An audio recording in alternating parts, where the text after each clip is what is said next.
A Vackor óvodásokat támogató alapítvány 1996-ban jött létre, azzal a céllal, hogy a Vackor óvodába járó gyermekeket támogassa, esélyegyenlőséget biztosítson, eszközöket szerezzen be. Ez egy közhasznú alapítvány, és az 1%-ok bevételéből nagyobb rendezvényünk közé tartozik a Majális, amit az idén már 3. alkalommal rendezünk meg.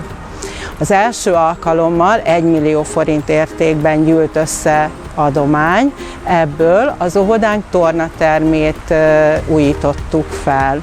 A második évben már 1.200.000 forint, ebből az udvarra vásároltunk udvari székeket, asztalokat, rajztáblát a gyerekeknek, és most ez az idén a 3. majálisunk, ami elé nagyon kíváncsian várjuk, hogy mennyi adomány gyűlik össze, hiszen ennek függvényében fogunk dönteni, hogy milyen beruházást tudunk megvalósítani, amit minden gyermek egyformán élvezni tud és részesül belőle.